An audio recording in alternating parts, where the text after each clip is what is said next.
Hi, Class 3. Hope you're all keeping safe and well. So this is it. This is my last science lesson with you all as a group. I just want to say a big thank you to all of you. You've been a terrific and very unique group, and it's been an absolute privilege to teach you. So without further ado, we're going to have a quick recap of what we've been doing for our science over the last few weeks since lockdown. So we've been looking at animal groups such as reptiles, mammals, birds, fish, and amphibians. We've also looked at habitats and what animals need to live in them, such as food, shelter, and a place to raise their young. And of course, lastly, the previous lesson that we've been doing is we've also looked at different types of habitats. So not only do animals adapt in certain habitats, but they also adapt in different types of habitats, such as deserts, a forest. And it might be good to pause this video, have a think about which different ones that you can think of. Okay, so moving on, we are going to be talking about food chains today. So again, pause the video, think about what you think food chains could mean and why that's important in our environment. So food chains. Animals aren't just adapted to their climates and habitats, but they are also adapted to each other. So scientists have learned over the last 60 years that animals cannot live in isolation, which means to kind of be on your own. And they form a community, which is kind of like, a bit like in the classroom, a bit like when we're online together. That is a community that depends on each other to survive. So this is also known as interdependence. So interdependence means that animals cannot survive without the other, and therefore the food chain is very important to our environment because of this. So some keywords I'd like you to think of today. So we have consumer, we have producer, prey, and predator. So what are consumers and producers? So producers are plants that make their own food. And of course, that energy comes from the sun through a process known as photosynthesis. Consumers are the animals, such as insects, they eat the food. So which are consumers and which are producers? Let's have a look at those 6 animals and living things and see which ones we can identify. So pause the video, have a think about which ones you think identify as a producer or as a consumer. So again, producers are plants that make their own food, and consumers are animals that eat that food, which are plants.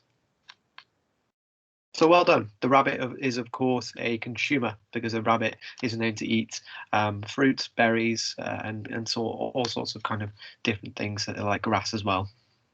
If we move on to the lettuce, we know that lettuce is a plant and that we grow in our crops and farms as well. A lion is a predator, but we'll come to that in a moment. But a lion is also a consumer because it gets its energy from a different animal. So broccoli, this one's actually my favorite vegetable. I hope it's some of yours as well. And yeah, again, broccoli is a producer because it produces the energy for the animals that eat it. And of course, we also have grass, which is again a producer. And last but not least, we also have our little mouse, which is a consumer. So prey and predators. So prey are animals that are consumers because they eat plants. And predators are animals that eat consumers, such as another animal. So just those keywords to think of today. So when we look at the food chain in general, this is generally how we will look at it. So the energy from the sun through light goes into the plant via a process known as photosynthesis, and that is where it goes to the producer, which is the plant. As we move along in the food chain, it then moves on to the consumer, which is what would be an insect or a different type of animal. So again, pause this video, have a think about what you think a consumer might be, and use the knowledge that you have already to try and identify what kind of consumer you can think of from the top of your head. So well done. So lastly, as we move along to the final part of the food chain, we also have the predator. So the predator is what eats the consumer and takes its energy from there. And of course, we also have this thing just below, this little arrow below that called the energy flow. And as we can see, the energy starts from the sun, and that is absorbed by the plants. And as we see going along the food chain, that energy is passed along through to the consumer and to the predator. So a question for you all, again, pause this video. I want you to think, as the energy moves across the food chain, does it stay the same, or does it increase, or does it decrease? Yeah, so well done. So the energy flow decreases because an example of that would be that the consumer spends, exerts its energy running around, trying to actually scavenge and look for food. And then, of course, the predator will also do the same thing by trying to hunt for prey. So just an important part of the food chain to think about as well. Not only do we have those producers, consumers, and predators, but it's also important to know that the food chain has an energy flow, and that energy decreases as it moves along the food chain. So let's have a look at example one here. So we've got some berries, which is what? Well done, it's the producer. And again, we have the rabbit. Which one would that be? Yeah, well done. So it would be the consumer. And then last but not least, a fox. What would the fox be doing? Would it be going for the berries? No, of course not. So a fox would go and eat the rabbit, which is its prey. So an interesting fact for you all to know, when you notice the eyes of the prey, the eyes will be located at the side of its head, and that is because the prey constantly has to look around and make sure there's no predators that are about to ambush it.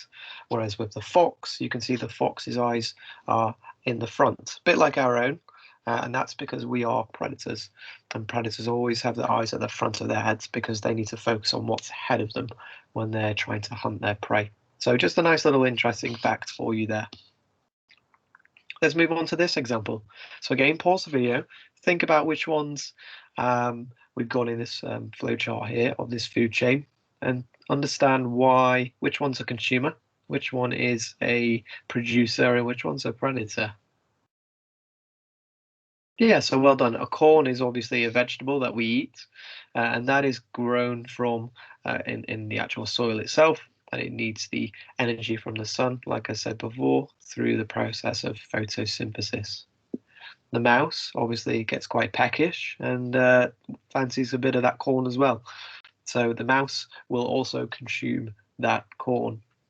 And of course, we have the owl, which is known as the bird of prey, which hunts living animals. So just an interesting fact for you with this one.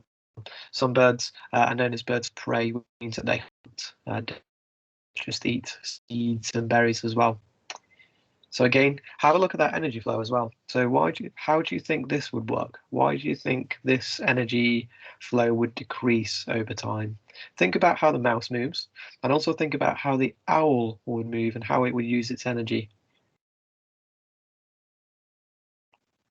Yep, so well done. The mouse will obviously spend a lot of its time roaming, running around, roaming and trying to scavenge for food such as corn.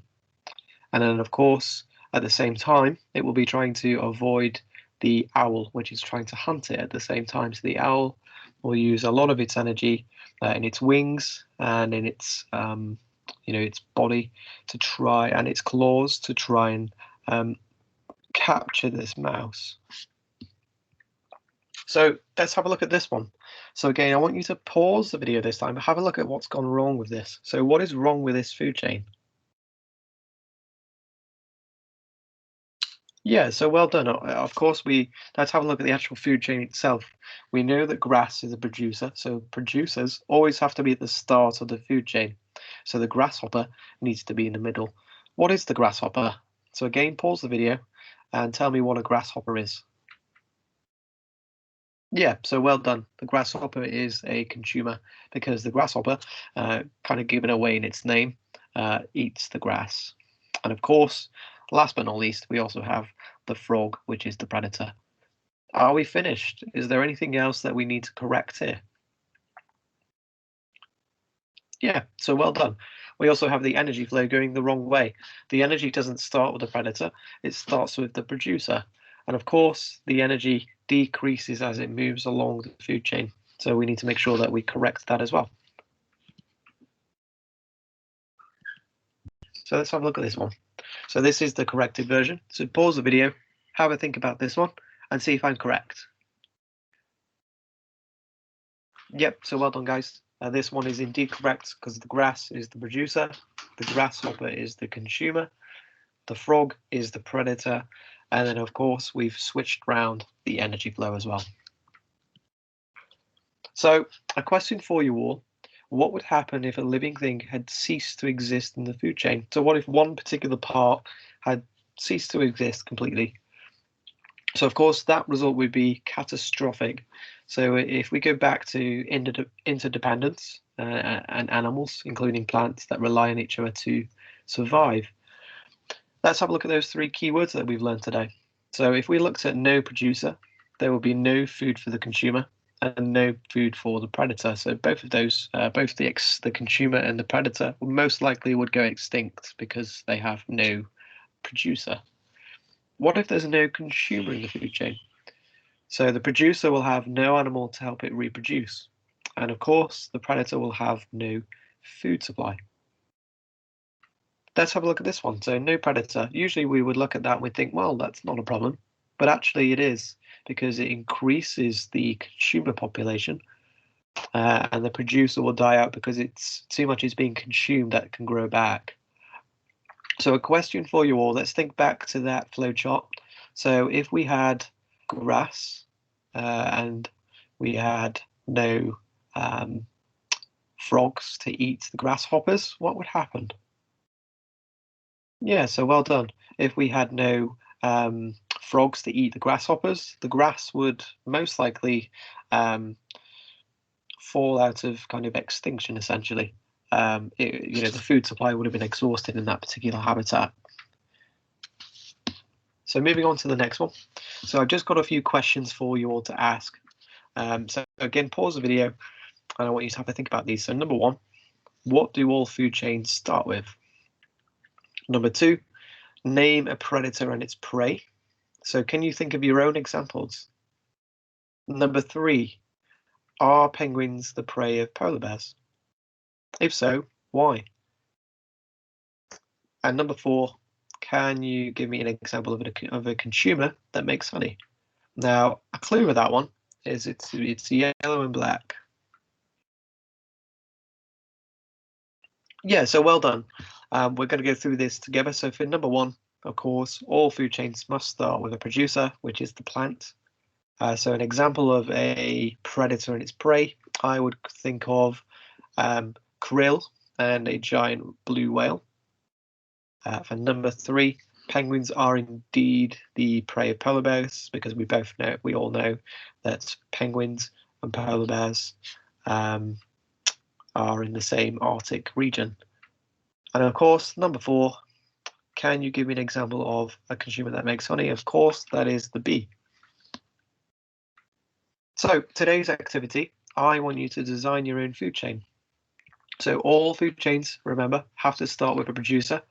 The arrows are used in the food chain to show who is eaten by who.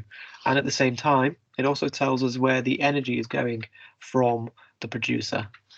So when you finish as well, I'd like you to make sure that the arrows are going in the right direction. And does it have a producer?